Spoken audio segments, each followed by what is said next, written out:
In our last video, we discussed modifying ownership of files and folders based on either user or group.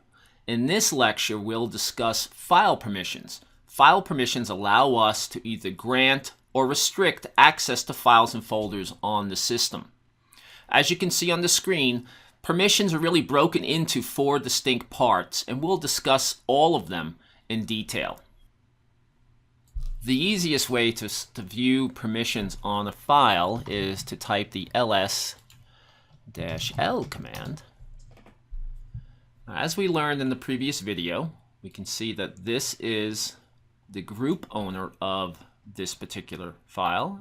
This is the user owner of the file, and to the very left we can see the permissions associated with this file. Now, this is actually a directory, and I can tell it's a directory because in the very first place of the permissions field, I see a D, and the D represents directory.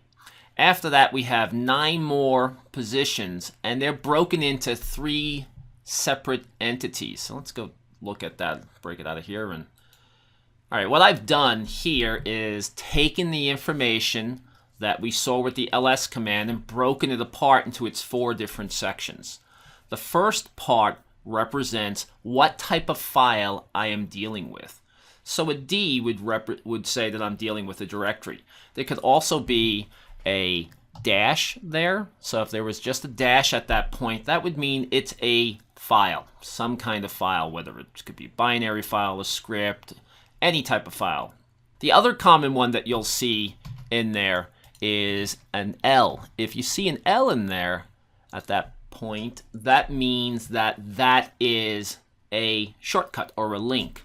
After that, we see the permissions associated with each of the entities. Now we know that the user, so we have a user here, and the permissions associated with that user, and then we have the group and the permissions associated with that group. And then over here, this represents everybody else on the system. We have the owner, user owner, the group owner. They're the only ones that could actually own that file. But everybody who has access to the system, who can log in, does get permissions. Now, you don't have to give them permissions to a particular file or folder, but we need this to move around the file system. And so this section here, the very last 3 placeholders, represent the permissions associated with everyone else on the system, or as we'll describe them, others, because that's how we actually associate their permissions, is with the letter O. So let's just talk about what these permissions do for us.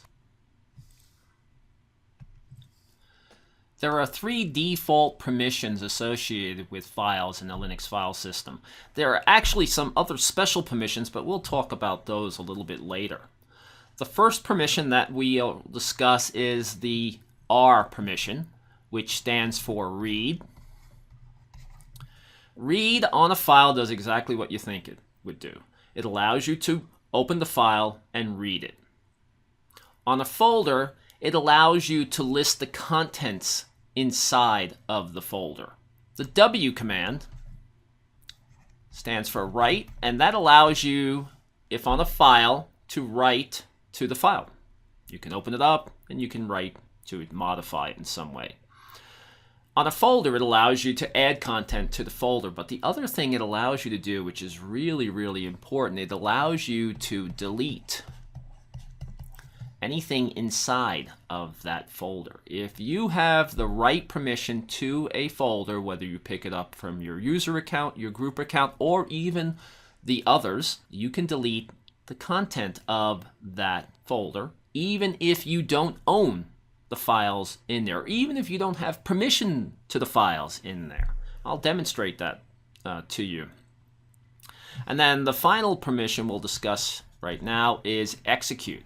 Execute allows you, if it's on a file, to actually, if it's a binary file, I should say, it allows you to execute the code inside that file. So if this file was a script, it would allow me to run the script. If it was a package that I was going to install, it would allow me to install the package. So execute on a file allows us to execute the content. On a folder, it allows us to actually open the folder. I always describe this, if I have a file cabinet, that's probably the easiest way to understand it. If I have a file cabinet and it has some drawers, and inside the drawers are documents, and I give you the permission to read the documents and write to the documents in there.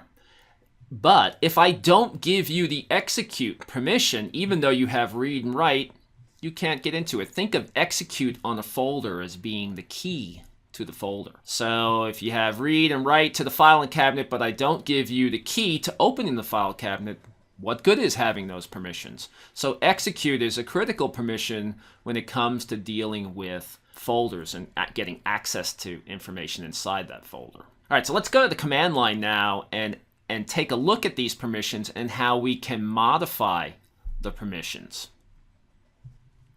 Before we actually start changing permissions, I just want to take a little look around the file system just to show you, now that you know the different permissions and the different entities involved, it's not really that cryptic. Here we are back here again, and if we look up here, we notice that there's a D.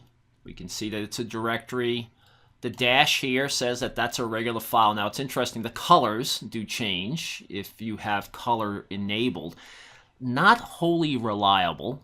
As you'll see, especially when we get into creating tar files or compressed files, sometimes that can be a little deceptive with color. So the best thing to do is always reference the first place in the permissions to see exactly what type of file you're dealing with. Dash is for file, and then down here we see that the L, and we can tell it's a link to something else over here.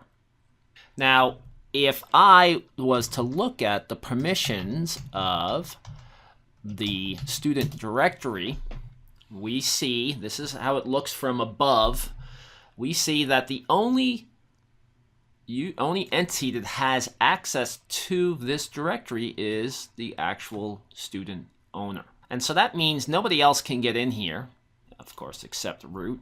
Nobody else can get in here to modify the change. So it doesn't matter what permissions are set here. If you cannot get into this, so nobody else on the system except this user can get into this folder, so the permissions that are here really don't apply to anybody else but the student user.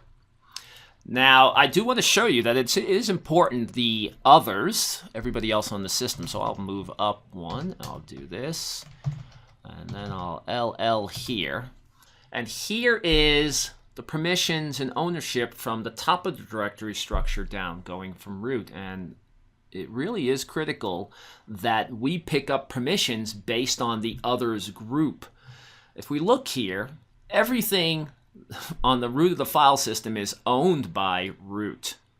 And so the permissions that are applying here, read and execute, apply only to the root user or the root group. So how am I able to move around? I can go into Etsy and move around the file system. I am able to do that because I am picking up the permissions of the others. So even though I'm not explicitly the user or the group owner, I can still move around the file system because of those permissions right there. Really gives you a clear view of how important permissions are and why we have the others group.